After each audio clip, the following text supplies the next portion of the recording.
It's been brought to my attention that it's been about a year since I've talked about my e-bike that I bought. I ride a Specialized Turbo Creo that I bought about a year and a half ago, and my significant other bought hers about 2 years ago. So I think it's reasonable to talk about how things are different since I bought this e-bike. Now I completely love this bike. I would have no regrets about buying it whatsoever. But I think it's worthwhile to talk about kind of like what the experience has been like so far. One thing that was kind of interesting is that Catherine got her e-bike before I did. My thought was, well, I'm always dropping her with the e-bike. Now she'll be able to keep up with me, and I don't need an e-bike. Well, that couldn't be further from the truth. She drops me so bad when I'm on my regular bike and she's on that e-bike that I can't even keep up with her, which was another motivating factor for me to get the e-bike that I got. We are part of a cycling club, and it's got a lot of really strong riders in it, so we are routinely getting dropped whenever we go on group rides. Even if it's a no drop ride, we're still way in the back. We're making people wait for us. We'd catch up with them after they got a couple minutes of rest. As soon as we got there, all right, let's go, we're ready, everybody's here now. We take off without rest, and just like that we get dropped. Well, these bikes have changed that completely. Now we can keep up with them, and now the social aspect of cycling with our club is a little more fun now. You can get up and down hills real easy. You can maintain a good speed. I think our average speed when we were riding regular bikes was about maybe 11 or 12 miles an hour. Now it's about 15. And for us, that's a significant increase. I think the type of person who would benefit from these kind of bikes are, maybe somebody a little older like me. Maybe you're not in the best shape. Maybe your knees are banged up and riding a regular bike is getting kind of tedious. This bike might be for you. We've taken these bikes to Vermont. We've taken it to Kentucky a couple of times. We've done a few fundraisers around our local area.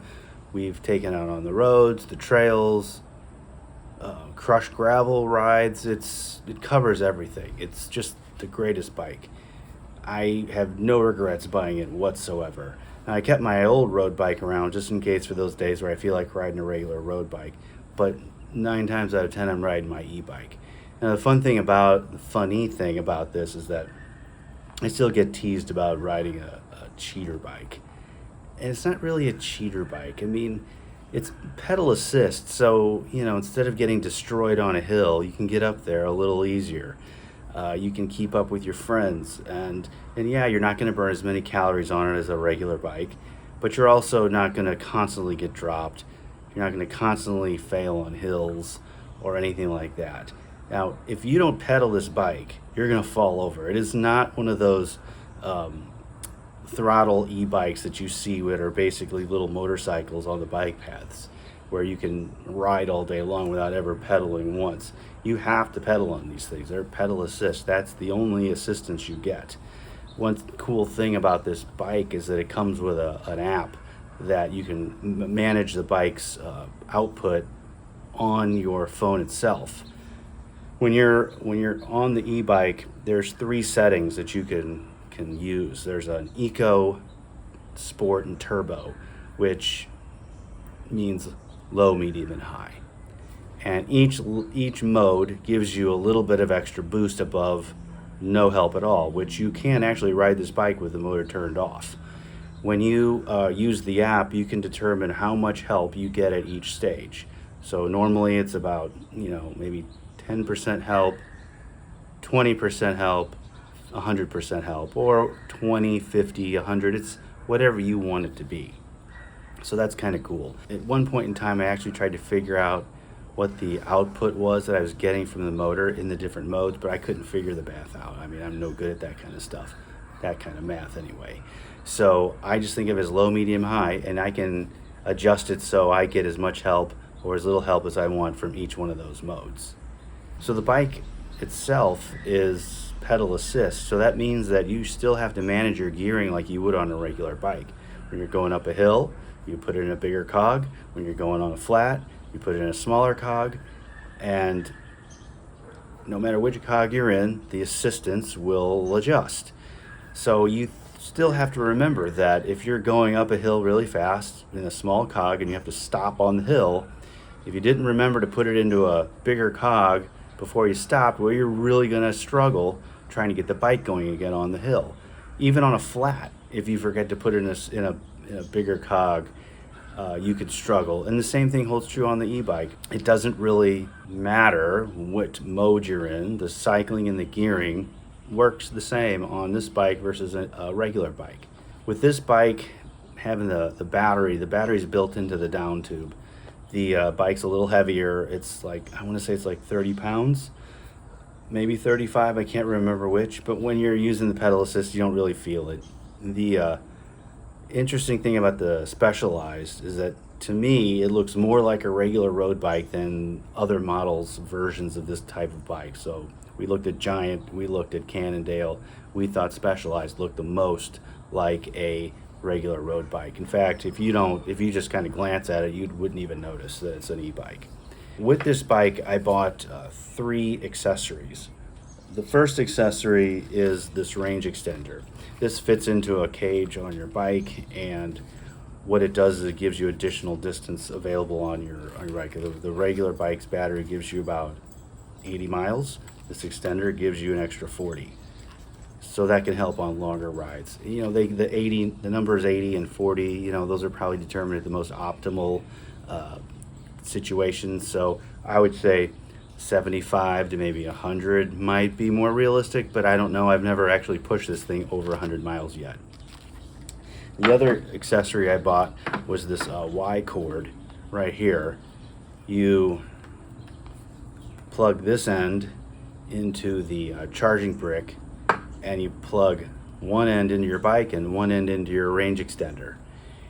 One thing you can't do is charge 2 e-bikes at the same time. We both have Specialized, and you cannot charge both bikes at the same time. It has to be one bike, one range extender at a time. The last accessory I bought were these remote buttons that allows me to manage which mode I'm in without having to take my hands off the handlebar. Now, if you don't have these kind of remotes, then you have to look down at your down tube and change the mode from there. There's a button, you just press it a couple times, it'll move from low, medium to high. Now with these remotes, you can do the exact same thing, except you don't have to take your eyes off the road, you don't have to take your hands off the handlebar, so the safety factor really is improved. I don't think this accessory is all that expensive. I want to say it was maybe about $50, but it's worth every penny. I would say of all these 3, the one that's the most nice to have, not have to have, would probably be the splitter cord that allows you to, do the battery and the bike at the same time. One other accessory that I just thought of was, I'm not sure at this point in the video if I've talked about how much this bike weighs, but I think it ranges between like 30 and 35 pounds. So this accessory I bought was a kickstand that attaches to the bike and works like a kickstand. You don't have to worry about trying to balance it against anyone else's bike or leaning up against a tree. Just put the kickstand down and go. I mean, if the bike's already as heavy as it is, what's another 2 pounds for a kickstand? I mean, nobody's trying to cut weight on this bike. So, what else? Thinking, all in all, I don't regret this bike purchase at all. If you're in the market for something like this, or you're actively looking for a bike like this, I would say absolutely get it. I don't think you need a bike like this if you're a really, really strong rider or a young, unless you just want it for the hell of it. Sure, why not? I think it's really beneficial for somebody like me. So I would say go for it if you're in the market and you're specifically looking for these kind of bikes. Specialized, I think, is the best. The other 2 are probably just fine, but I personally just didn't like the look of them. So on that note, if you got this far, thanks for watching. You probably found this video by luck because I only have about 300 subscribers. So if you see fit to give me a like or a subscribe, go ahead and do it. If you think this content is garbage, then definitely don't like or subscribe. But every little bit helps this channel improve, and I can keep giving content like this. So on that note, I think I'm done. If you have any questions about the bike, feel free to leave it in the comments. I'm pretty responsive. I guess have a good weekend, be safe, and thanks for watching.